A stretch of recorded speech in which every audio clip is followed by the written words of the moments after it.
So, Patrick, what did you think of the Ipcress File? I like it quite a bit. I've seen this movie a handful of times now. If you're looking for a James Bond movie, this isn't it. I do think that's more entertaining than Dr. No. Mm-hmm. This actually, we're doing the James Bond comparisons, which aren't fair. But you have to. You kind of do. But, let's imagine this movie comes out before Dr. No. Could Harry Palmer have been James Bond? They probably would have had to end up making it more action-packed, which is what the James Bond series steadily did. By the time we hit Goldfinger, we're fully established. But I think this is a really great, introduction to what obviously could have been a series, and they did. They made a trilogy here. But it's a really fun character. He's brilliantly portrayed by Michael Caine. Mm-hmm. I do think the story is wild. Mm-hmm. And it's not necessarily wild in a fun way. But I'll give a lot of credit to Caine's portrayal, because even as the story kind of goes off the rails and gets ridiculous, he still grounds the movie. Even in all the brainwashing stuff, again, my focus was on Caine's performance when he's being tortured. It's like, wow, he is selling this. Mm-hmm. This is ridiculous. Mm-hmm. But he's still kind of making it work. I like the movie. I don't think it's a masterpiece. I do think it's definitely an interesting product of its time as this British James Bond related movie. As we mentioned, Saltzman, producer, Peter R. Hunt, the editor, John Barry doing the score. But I think what I like most about it is the character. And which is interesting, because that's what I like most about that first James Bond movie, is the character. And the character is completely different. But I like the kind of working class character. He hates his job. He wants a raise. It's all this stuff. And I like a civil servant that has that kind of personality, that has that kind of sarcasm and insubordination. To me is really, really fun. Yeah. I like the movie. I would watch it again. Jim, what about you? I like it a lot. I like the whole hypnotism thing. I like... You did? Because I did. I enjoyed it. Maybe the stuff that I liked the least in the movie, but okay, go on. Sorry. I mean, it's just kind of like a fun, very 60s, very Cold War type storyline. Do they do something like that in On Her Majesty's Secret Service? I think the they girls, did. Yeah, I think they do something with that. Yeah. Yeah, whenever they went to bed. It's a very 60s thing. So I like all that stuff. Obviously, Michael Caine's fantastic. The character of Harry Palmer is great. I don't like the character as much as I like Sean Connery's James Bond. I'm not necessarily saying I do either. I like him as a change of pace, an alternative. I think they're both great characters, both a lot of fun. But I think it's interesting to have the globe-trotting explosion, woman-getting, big, world-ending Bond stories, and then you have this home office spy who, like you said, hates his job. He hates doing paperwork. And most of the movie is just footwork. Which I found exciting. I liked the whole story from beginning to end. Even the way it was shot, I thought it was again, even though I complained about the Dutch angles in the beginning, I said there might be too many, but I thought that the movie was shot in a very artistic way compared to a James Bond movie. Mm-hmm. It was a nice change of pace.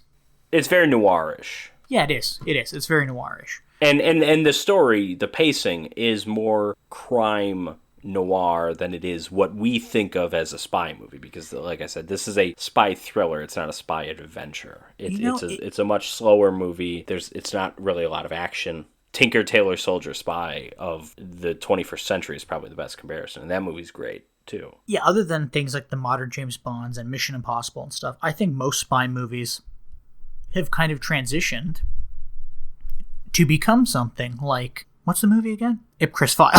The Ipcress File. I think a lot of modern spy movies do kind of have a slower pace. Don't ask me to give you an example because I can't think of one.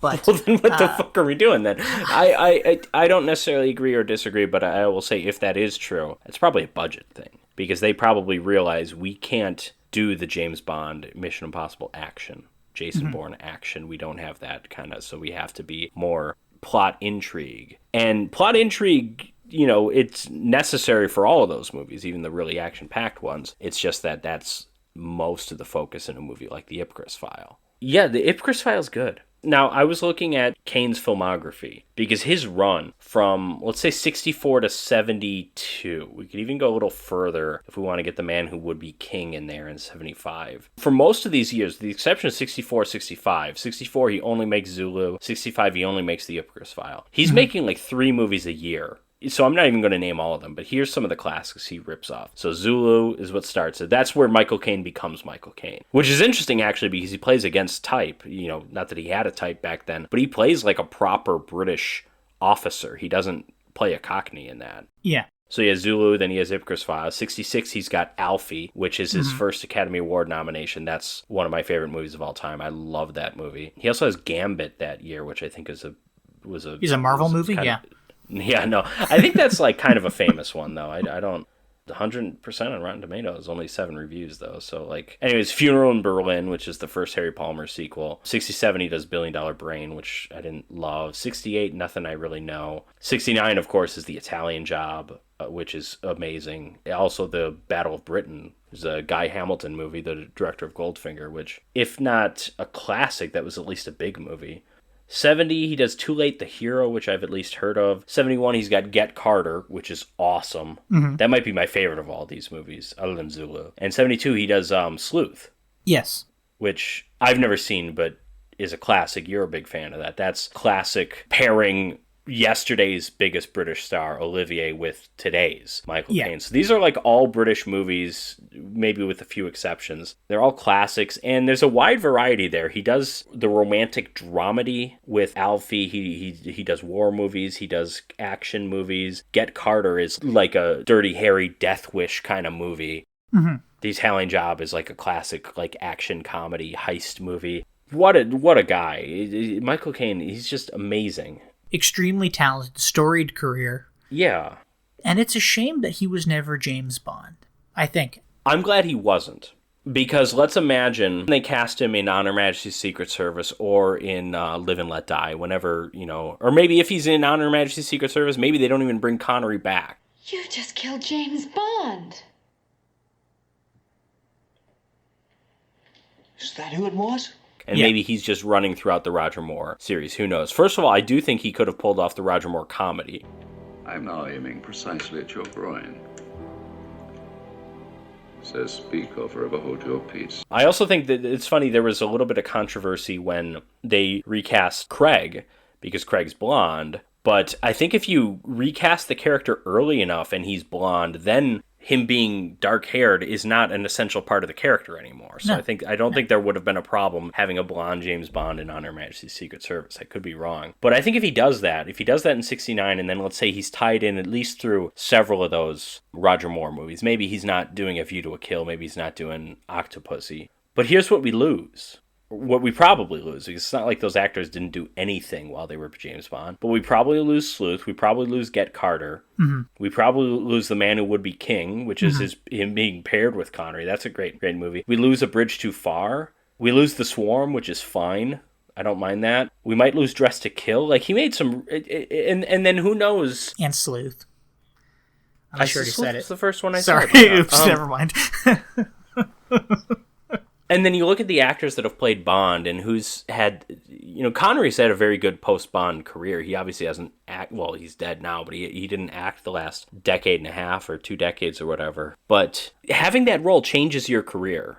It does. And you don't get the same kind of roles. No. And so I wonder, you know, the career that Michael Caine ended up having was so good. I worry. I assume that had he been James Bond at one point or another, it would have changed that. We would have lost some really great movies, great performances. Yeah, and you're probably right, because James Bond is one of those franchises where the actors become the character forever. Mm-hmm. It might be the epitome of that. Yeah. So like, I think he could have done it. I think he would have been a fine James Bond. I do love that we kind of see his take on it. Again, it is a different character, and it's great. I like it quite a bit, but it isn't the same, and that's fine. I like that it's this other thing. No, exactly. Yeah.